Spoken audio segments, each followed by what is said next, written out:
Anybody who has been working on that board can talk through what they've been working on, and then anybody else who wants to throw in a thought, a question, a comment, an insight can do so, and we'll add that to the board as well, so that by tomorrow we have a whole host of information, whole wealth of information, and we can have great presentations tomorrow, which I'm already sure they're going to be fabulous. So let me share real quick.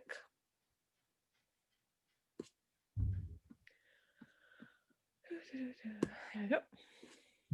I'll zoom in over here. I spaced you guys out a little bit because you needed more space. There were so many ideas.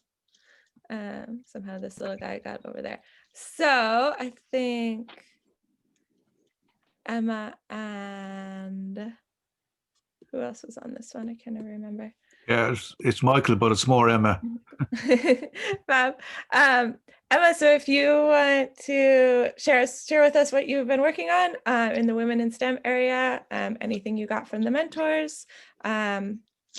So much, you have so much here. So I'll just let you start talking. I'll stop. Well, we emailed Teen Turn just to kind of ask if they had any ideas and any kind of things to say. I kind of copy and pasted the reply down at the bottom.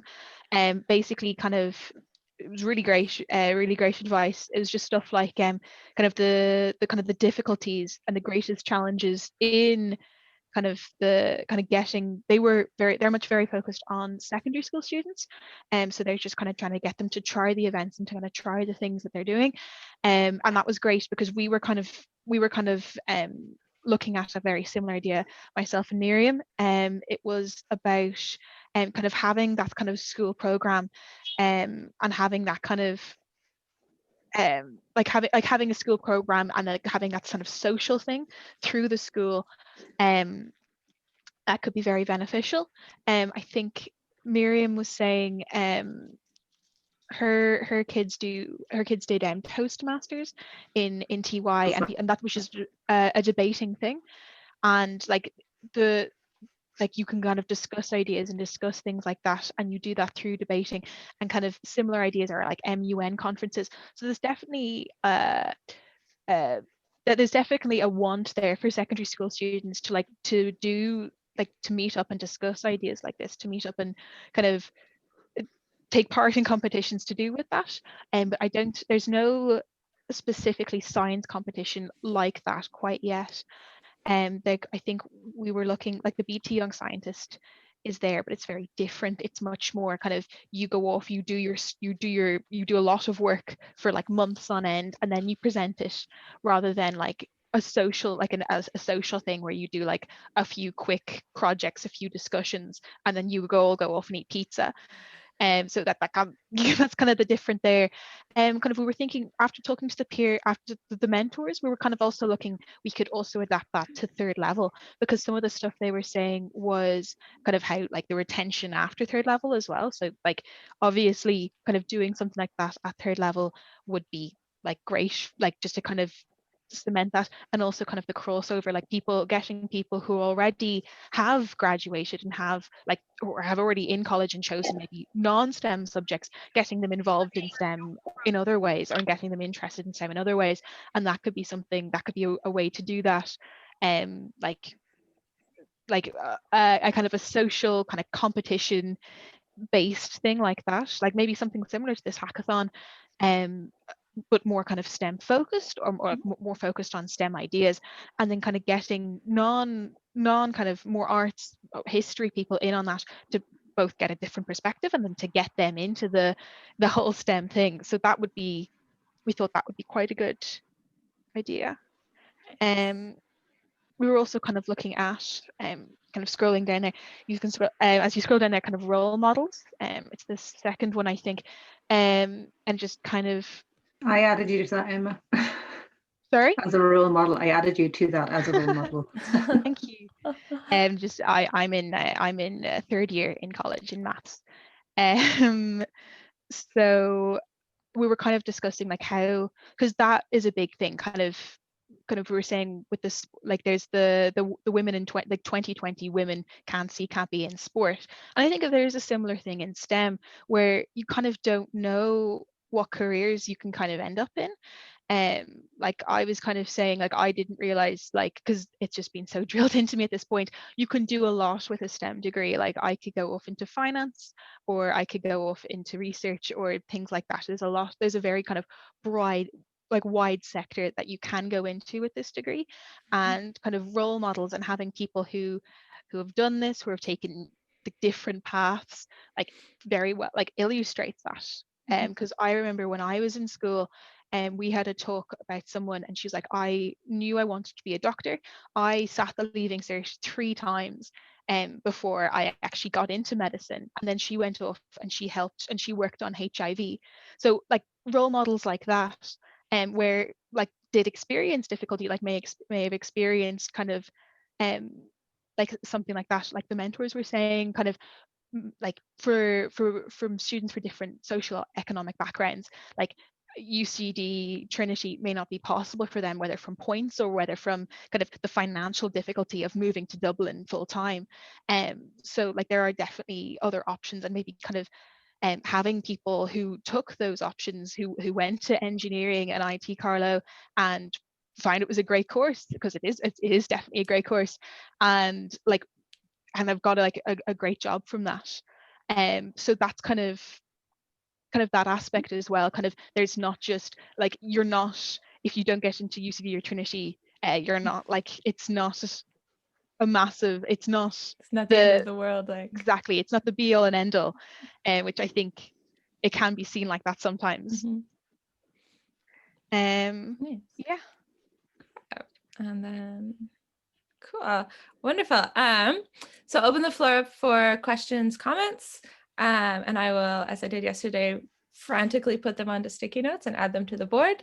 So if anybody wants to, Granny's got her hand up, go for it. Just and slightly putting a curveball into it, but a couple of things that you said resonated with me, Emma. You were talking about, you know, in terms of the school children, and you know, that second level access. And it reminded me, a few years ago I was doing some work with a science-based company who needed science graduates in this country, and there was this real awareness of the lack of science graduates and what should they do about it. And most of their competitor companies were doing stuff at you know, second level with students. The problem they identified was they'd already lost the students by then. Yeah. You know, that if they haven't chosen to do science subjects for secondary school, or if they've limited their science subjects, they've often limited themselves to, you know, by that point. So what this company did was they focused on primary school children. And they focused on, from 2 levels, they focused on getting the primary school children interested, to making it fun. And the other thing they did was they focused on the primary school children's parents and convincing them about those. So you talk about the career opportunities. That's what kind of really resonated with me. It was the parents needed to hear about the career opportunities. And I think the teachers too. Like I mentioned yesterday, the teachers are often, you know, their own biases come into play very early on. And so convincing the primary school teachers and the parents of primary school students that this was a route that could be very valuable for their kids, they found to be really important. So I know I'm throwing a curveball in there in terms of going back to primary, but just a comment. No, yeah, that's a great point. Like I think that was something we were kind of discussing, like when you choose your subjects in kind of TY, like you choose your subjects in TY, like for your leaving cert, basically, and then that's kind of it for you. Like I think, and you might even have lost out before then, because sometimes you've limited yourself before then. So you there's definitely, I think to that, but I can't now. No, I think there's a lot of schools out there that don't offer, like that offer science as a choice subject. Like I know in my school, I think in some school, I think it's kind of half and half, like half schools are mandatory and then half schools are like, okay, you can just opt out of science and then that's it. Which I do think is a bit funny. I personally think it should be mandatory from 1st to 3rd year, because it is such a thing. And it is like a lot of like the NUIG colleges, a lot of them, you have to have a science going into it. For a lot of courses you have to, like, you wouldn't think that you'd have to have a science going in, but you do. But on the other hand, so that is a good point. I think there is definitely kind of a thing for primary school students. I think the reason why we focused on secondary school students is because they're at the point where they're actively making that decision, and they're actively kind of doing the thing, doing making that choice, where primary school students are a lot more passive. And also I think we thought it was a bit easier for kind of to get secondary school students more involved, and kind of to get them, because they're kind of very much thinking about their future at this point. They're making that decision. So I think if we gave them the information to do that. And also to get the schools involved as well, because they're Yes, looking for absolutely. TY programs, they're looking for things to do. That parent point is actually very good, and I think it holds true even for secondary school as well, because depending on your sort of community you come from, so a lot of the minority communities, they've got very kind of preferred expectations in what sort of roles you get into. It might be science, but whether you're going to be a doctor or a vet is two different things. So having that connection with the parents throughout is very important. So well raised. Yeah, this is Michael. Just if you're looking for role models, the Nobel Prize winners in chemistry this year were both females, and one of the Nobel Prize winners in physics was a female. So It was the first. these days of Skype talks and things like that, if you're talking to primary school teachers or primary school students or secondary school students, there is role models out there. I'm sure that might be available to inspire them. I even think like role models in industry would be very beneficial as well, because I think having someone in role model for physics, a lot of the time it's like, okay, when they were 5 they solved a massive problem. Like you do see that a lot of the time, whereas if someone in industry, that's a lot more attainable for children. They can kind of see themselves doing that better. Like the Nobel Prize is like, for me, like I'm like, oh, I look at someone who has the Nobel Prize, I'm like, wow, I feel the same way about that as I do someone who who's like the Irish like rugby team scoring a try. I'm like, that's so cool. I couldn't do that though. Like I think it might be almost better to have role models at a lower level, like just who kind of are like, yeah, this is my job, I really enjoy it, I took this path to get there, and this is what I do, and I think this is how it helps people, or this is how this is what it does. I think that also would be very beneficial. Yeah, I think it's important to aim high as well. Oh yeah, no, absolutely. It's just also sometimes I always find when I have speakers in and they're aiming high, and I'm like, I guess I get very intimidated. I think you do. I'm just saying you do need the range of people from different backgrounds. You kind of need to have something that is relatable, that people can see Exactly. themselves be. So you can aim high and be like, that's what you could do, but that's also a more realistic path. That's more likely what you're going to do. Mm-hmm. Yeah. I think if you're selling it to parents, the realistic path is always good. Yeah. Yeah. And I was thinking about kind of from what Praveen said as well, like tailoring the role model to the audience that you're speaking to then, or that you're going towards, Mm-hmm. to have, so if you're having, like you were saying, talking to people who maybe don't have the like financial means to go to Dublin or DCU or to Trinity or DC or something like this, then having, somebody who came from a nice prep school and then went to Trinity and then got a job probably isn't going to be that inspiring to have. So like really finding, Hi, Mary. really Hi, Eva. finding the like finding the role model that fits with the group that you're talking to. And just from my like, nobody else mentioned this, but I really liked the fact that you want to bring arts and history people into hackathons. Yes. As an arts You have one history here. person, You need more creatives. as someone who will happily rant about ballet history to anyone who will listen.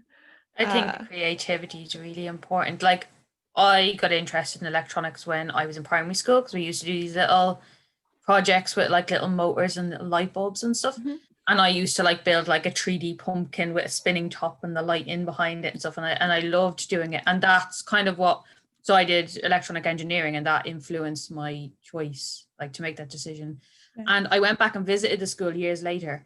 They had not used that stuff since the year I was in primary school. It had been sitting like on a shelf, in a storage room, and they'd stopped kind of engaging with it. So I thought that was quite sad to see, because it had you know, so there is a thing to be said, I suppose, for the primary school, and the creativity, I think, is really important. And I think it's important in STEM. Yeah, definitely. It's the problem solving and creative thinking is a big aspect. Yeah, for sure. And this Yeah. is, I won't say the whole rant, but one of my many art history rants is about how we've separated scientists and artists, and that didn't used to be the case. They used Oh to be yeah, like, it was, considered one and the same. yeah, like Yeah. it's not the philosophical arts or whatever.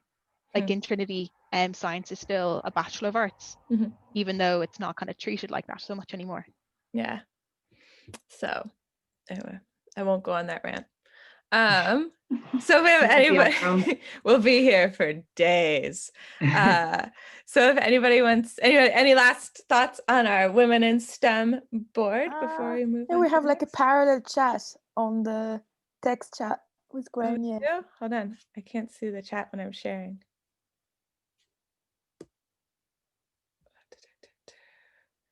Who's About flexibility and career change. that prediction? Oh yeah, for And you can sure. say that loud. So she kind of was asking about like that. Well, so first, Tom asked about the changing of career dynamics. So there's talk about parallel careers, doing the same, doing several things at once, and facing the future, requiring a breadth of skills and perspective. So having full spectrum learning opportunities in primary is critical. Totally true. And then Granny agreed in saying that currently school kids will have, or the current school kids now will have 8 to 10 different jobs, is the kind of rough prediction. So teaching people to be adaptable and flexible. And I think that's something, Emma, you talked about yesterday as well, that teaching people how to work in a sort of logical, scientific way, just as a skill itself within STEM, that then can be applied to the world at large. So yeah, for sure. All right, next I give one. you a quick example from my experience. I was trained in finance. Mhm. Okay, so I'm a banker. My degree is actually an engineering degree. It's a Bachelor of Science because you do calculations and calculus and all that kind of stuff. Mhm. And what I do now is I grow vegetables and other manual labor. But I use the skill sets that I developed in that field Mhm. for finding out how to do what I do, and planning and organizing and marketing and so on. And I used to work for the $1 million bank, and now I work, for half a person, me, here, trying to sell a few vegetables on the corner. It's a very different world, but the skill sets allow me to live in very different ways. So I'm very lucky in that regard. It's good. And yeah, no, transferable skills, that idea. And I think that comes in too of just sort of within any science or creative field of being able to look at something and see what's the other way you could use it, looking at, I have this tool. Okay, I have a hammer. I can hit a nail with it. What other things can I hit with it?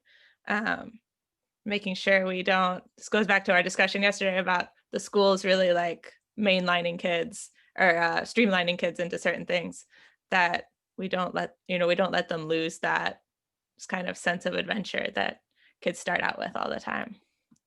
All right, next one. So measuring and communicating the SDGs. I can't remember who was working on. Michael, you were working on this one, yes? I inputted a little bit, but I think it was one of my colleagues that was working on it. I think it was Elena was working on it, and I think she had to leave, so she's not here. Do you just want to give us a real quick, brief overview of what y'all were looking on here? Yeah. Or what you got from the mentors maybe as well? Yeah, the Gas Networks Ireland basically have sustainable UN goals. They've signed up to it. I think they're one of the first companies in Ireland. So they have a range of sustainable goals, but they just want to communicate it at board level and how to measure their achievement of sustainable goals. So I gave an example of use of agri-biogases in heavy goods vehicles, sort of pivot around the freight industry. But I think Elena was working on actual the sustainable goals, because that's our area, and which ones would apply to gas networks and which ones wouldn't. And our big debate is how do you measure them? And that's the problem in gas networks. So I just looked up a few things like the EIB carbon measurement index and a few other things like that. But measuring the social aspects of the sustainable goals in a corporate environment is particularly challenging. So we haven't quite cracked that one yet. It's a big problem. It's definitely, there's a lot to it for sure. Anybody want to share a thought or an input on kind of the social aspect of the sustainable goals? It'll kind of lead us into the next one too. So anyway, go for it, Kenny. Yep. Oh, go ahead. It's just, you know, when you talk about sustainable development goals and the social bit, there's so many bits to it. And of course, if you look at it as a mass like that, it's going to be hard to measure. But then if you break it down into whether it's kids in schools or whether it's employment for women, or, you know, then it's a lot, you know, it becomes easier to measure.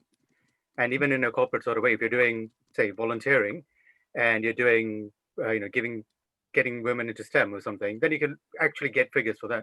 So I suppose it's just kind of getting to the granularity of exactly what you're measuring would kind of help. Yeah, I think that's where gas networks are in terms of what specific actions should be taken and how to measure, and how that fits into their overall corporate goals. Cool. It's interesting. Michael, you might want to take a look at something called social return on investment, SROI. All right. And that looks at, that's actually a methodology for demonstrating the social return. Now it uses accountancy as a kind of proxy. So, but there's actually a lot of complexity in it, and it can be very difficult to find your proxies. And one of the other things it looks at, it looks at, you know, whether you're overclaiming, or it looks at displacement. So yes, you might be employing a number of women in, you know, who are sort of marginalized in your particular operation, and you might be taking credit for that. But actually, have you taken them away from maybe a local company that can't afford to pay them quite as much or give them quite such good benefits? But actually, if you leave the country, they're going to be left with the local company is going to be gone. So there's actually kind of displacement effects and stuff like that you also need to take into account. And I think that, you know, I was saying yesterday that I think it's one of the areas that companies are doing badly in, is showing kind of metrics around this, because it is incredibly difficult to show what they're contributing, but also what they're contributing that builds on what they already contributed. So it's not just I think they're overclaiming in a lot of cases. You know, they're saving the world, but they're not. They're doing a little bit that actually contributes to that particular problem.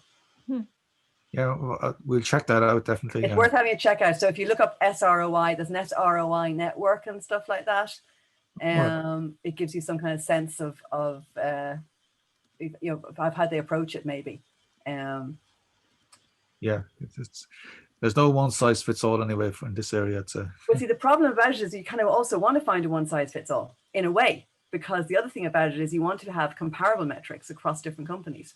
Yeah. So if you look at something like, another maybe area to look at is, if you haven't come across it before, is the Global Reporting Initiative. Right. Yeah. And Global Reporting Initiative is kind of, I would argue, it's probably the main standard for these kinds of measurements. So it's looking to measure sustainability and corporate social responsibility in organizations and companies. And one of the reasons they do it is to give some kind of comparability between companies. So you're not looking at one company given one set of way of measuring their carbon emissions and another one doing a different way. So you can't actually then compare them. Global Reporting Initiative aims to make them comparable. Yep. So again, that'd be another one that might be useful to look at in terms of measurements. Yeah, that's very helpful. Thank you. We'll, another two to add to that are the TCFD and CDP. They're both carbon specific though, but again, they're global things. So it's TCFD and CDP. And I think actually you'll find now that what's beginning to happen is that a lot of these different measurements are kind of coming together.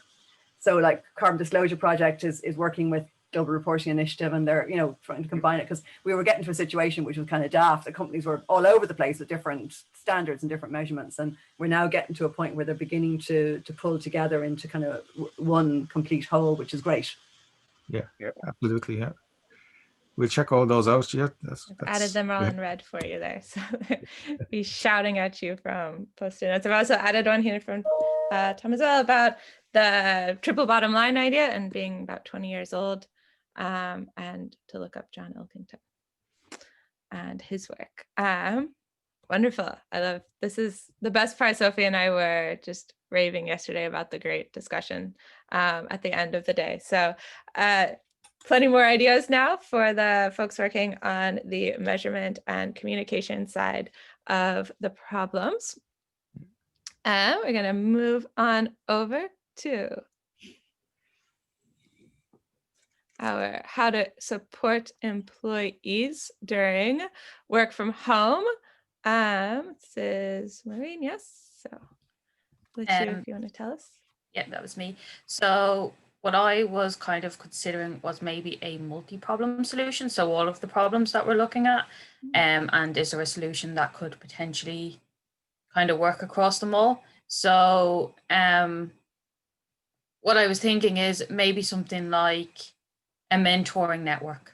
And actually that could tie in with what Emma and Miriam were working on. So maybe kind of like a hackathon type of event that has mentors from the workplace, particularly, like it doesn't have to be just female STEM focused, but that could be a particular big focus. And the mentoring can increase positive well-being and kind of give a sense of job satisfaction. So that helps with the mental health aspect for this problem. And also then you have the female role models in STEM. So that can help with the STEM problem. Plus you could maybe bring in something like competitions where there are potential for like scholarships and having people on as interns. And those are things that could be measured for sustainable development goals as well. So that's kind of the idea I was looking at. Then what we were talking about in the mentoring session was the potential for people to feel like that's an extra thing to add on to the work week, and you know that there's maybe a stress in itself involved with that too. So we were talking too about maybe kind of a way to have water cooler chats. You know, there's those kinds of interactions that you're missing in the workplace. And I was thinking maybe Discord even could be a solution for that. Something along those lines. Yeah, that's been, I think if you can solve how to make coffee or water cooler chats in virtual, you'll be the next Nobel Prize winner. Work from home Nobel Prize. Really great, wonderful. I really like the variety of solutions you guys came up with. Not just an app. Yeah, exactly.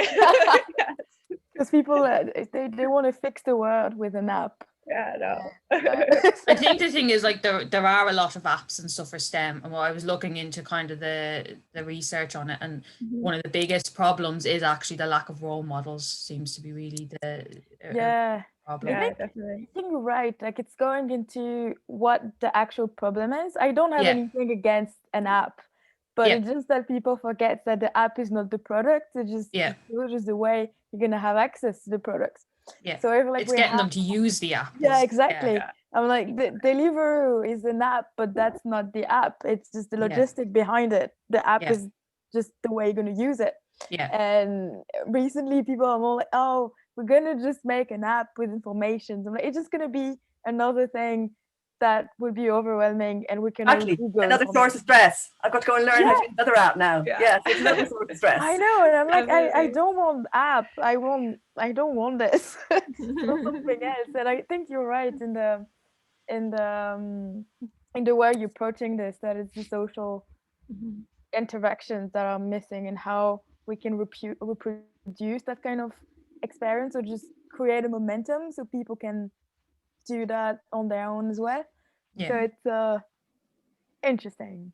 Actually, the guys behind Pixar have a very interesting comment on one of their blogs about how we don't use apps for storytelling.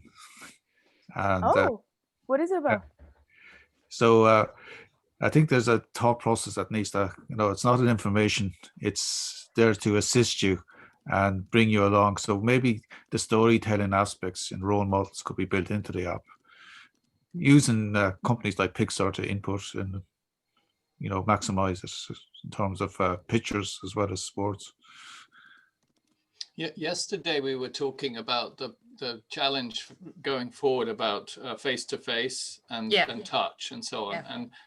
And I don't know if this isn't a well-formed idea, but clearly to solve the problem of social contact with a virtual tool is not a solution. No, well, it is. It's problematic too, because there are people who are feeling increased loneliness and increased isolation on all these Zoom calls, and those in themselves are also an increased stress for people, but they actually can make people feel more alone, actually, like the virtual meetings and the virtual okay, well, so that would compound that challenge. So I without presenting a solution, one of the ideas I think that it's important going forward, and it's a sort of structural idea, is that we're very fond of very large organizations and large groups. Yeah.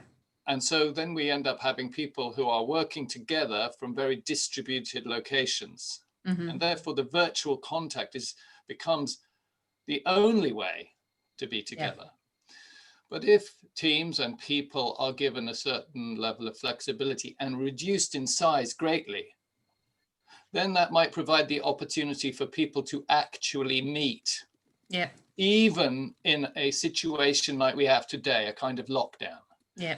Because, for example, there's a girl out there and I'm going to see her for lunch and she's working. She lives here. Yeah. And then so I get to see somebody, and there will be a few people in my day that I might see regularly. I might not come right up close to them. I'm still in a safe situation, but at least I get to see somebody. Yeah. Now, I'm in a very remote location. Okay, so even when there is no lockdown, I do not see people except the postman. Yeah. Which is a bit strange. But to have that personal contact, you actually do have to see people. Yeah. And preferably people that you know enough that you can have a chat and maybe even say things like, I feel like shit. Yeah. Because that's what we need. It's emotional. It's not about the numbers or the words or the profits or the business. It's about being human. Yeah. And that requires community engagement. And it's very difficult to do that in a virtual world. It's fine to do business around the world. Yeah. But to be human, not so easy. Yeah.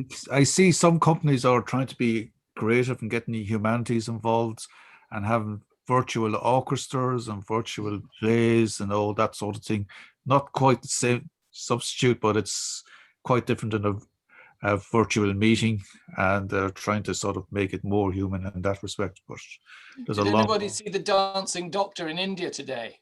Oh, what is There's some frontline worker, and he does a boogie to the latest, Hindu rap tune or something in full PPE. You can see about 2 square centimeters of skill. He's got 5 million hits already, but it's a way of sort of saying we're all human too. It's brilliant. Yeah. That's amazing. No, I think you're right, but I think the virtual world can facilitate a real meeting, because it needs to start somewhere. So if you kind of have a platform online that would facilitate a real meeting, that would be, that's how I see the use of the virtual platform. Then we can argue, it's like Tinder and all those things. You can argue whether or not you like this, but it helped lots of people to meet people that they would never have met because of lots of circumstances. So the virtual tool, like the platform, is just what's gonna allow you to then meet with that person, to have a dinner or to have something. If you can create, even in your community, like if you don't know where people are living or what they do, having them online in the beginning can allow you to then meet with them in the real life. But it's just a starting point. Like the virtual platform is just what's going to help you to drive those conversations. Yeah. And then when you meet them, then you create contact, but you need to start somewhere, because you can't just talk to random people and be like, hey, well, you can do that in bars.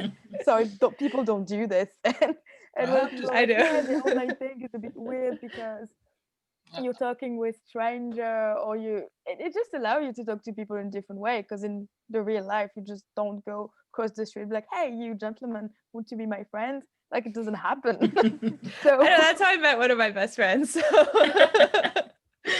Well, sometimes it does, but yeah, the tool gives you, tells you people of similar interests. And so then you can meet people that way. But I find the conversation a bit ironic, because for the last at least, I don't know, 10 years, maybe longer, we've been seeing our relationships break down because of the social media. Okay, so you see young people, for example, well, all of, you don't have relationships by saying, hello, how are you? Would you like to go for a drink? You text them, and that's how you break up with them.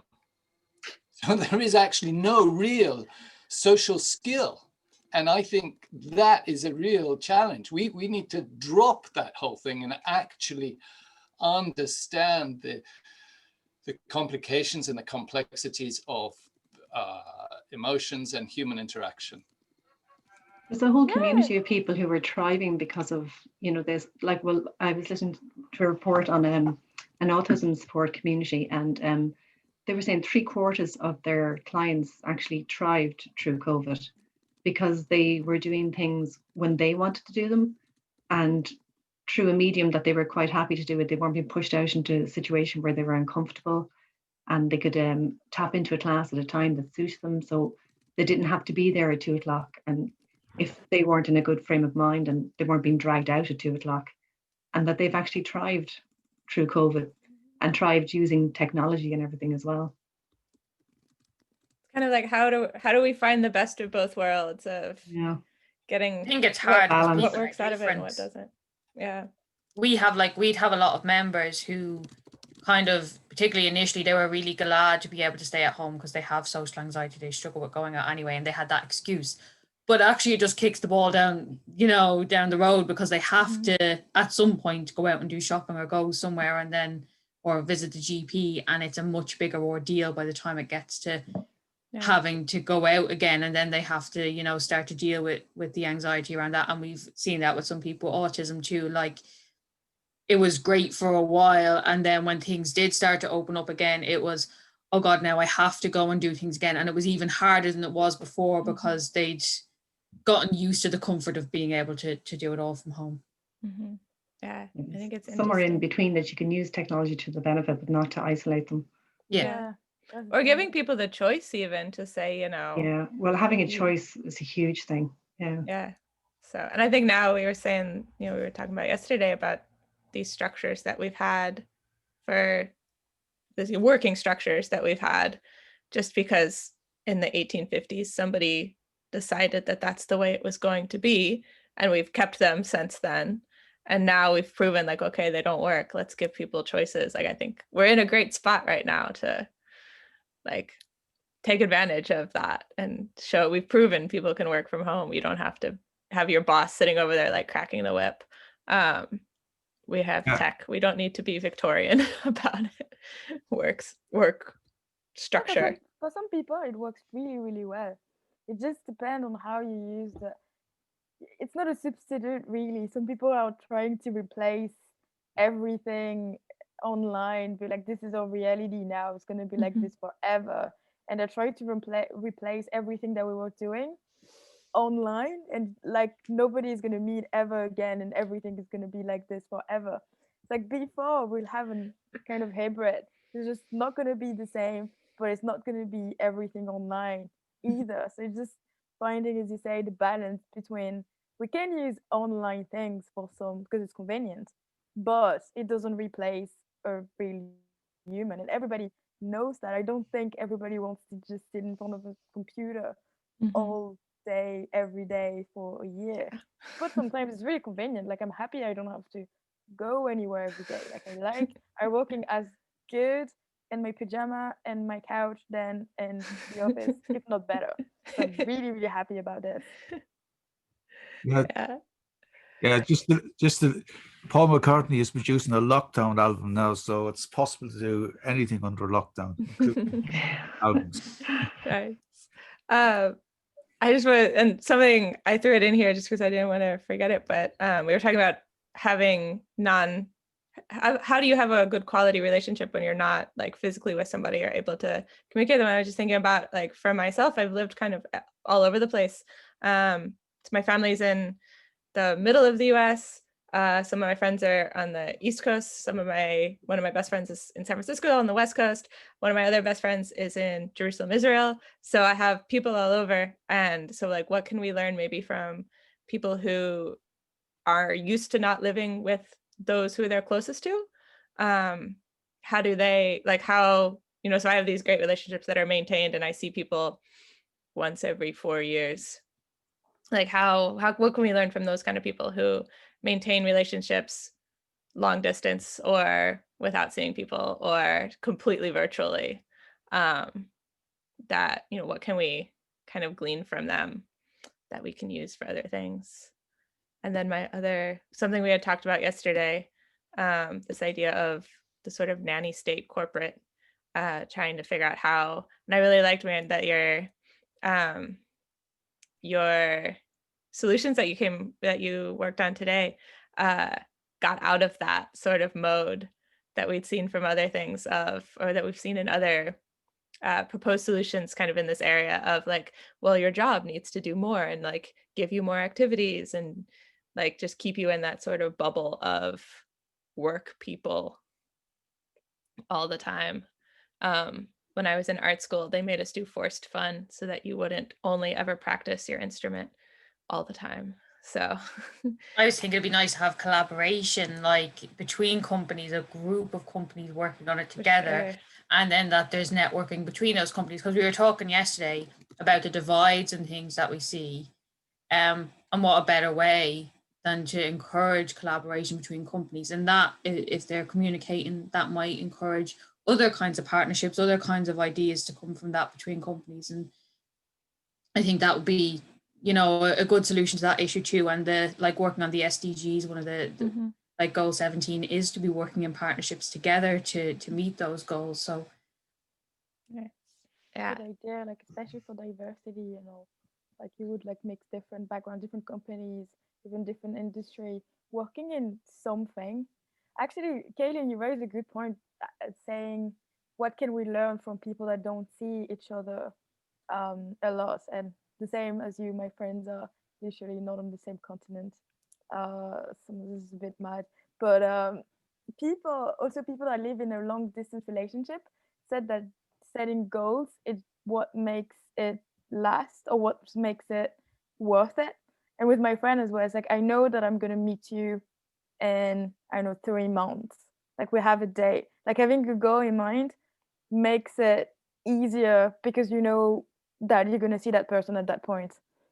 And then the whole thing is more bearable because it's not just an empty thing, or maybe we're gonna see each other, I don't know, in a year. It just makes the whole thing, you don't know what to expect, and I don't know, I don't think your brain is liking this, and it makes you feel really depressed. But the idea you have, Miriam, and like combined to this, like if you can find a partnership, if you can partner with companies and having like a goal as well that something is going to happen, like they're going to meet at some point, or few of them, and like doing like a couple of times during the year, it's kind of creating an event and maybe makes the whole moment where they can't see each other more bearable because of all of this. Yeah, definitely. That's a great idea. I'll put that in. Cool. I'll drop this in. Looking forward to a meeting. Yeah, because at the end of the day, everything is better with a glass of wine, isn't it? No, I'm not just saying it's the one only downside of doing this in the morning. We can't have a toast at the end of the day. You still could, totally.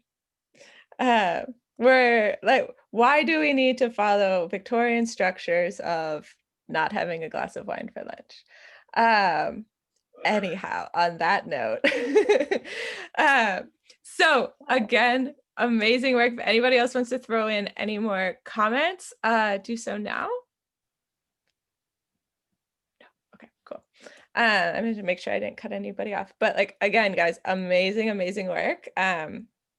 So many good ideas, so many good insights, so much research is going on. Tomorrow we'll follow basically the same structure again. We'll have a Zoom meeting in the morning to kick everything off, and then we'll be working on preparing a pitch or some sort of presentation of the work that you've done. And then at about 11 o'clock, we'll present them to the judges. Don't worry, they're all nice. We didn't make sure we only get nice judges. So don't be scared. They're not scary people. So that's it for today. Big thank you to all of the mentors who came on today and helped share their ideas and their insights. Praveen, Anna, and the other mentors who were here earlier as well. That's everything we have. Again, the Miro board stays open indefinitely. So if you want to throw any extra thoughts in or any extra information in, you are free to do so. Like I said, it was really nice to wake up this morning and see all the new sticky notes that had appeared overnight.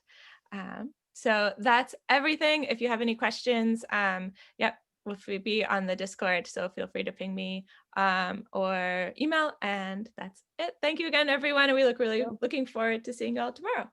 Bye. Bye. Thank you. Thank you. Bye. Bye-bye.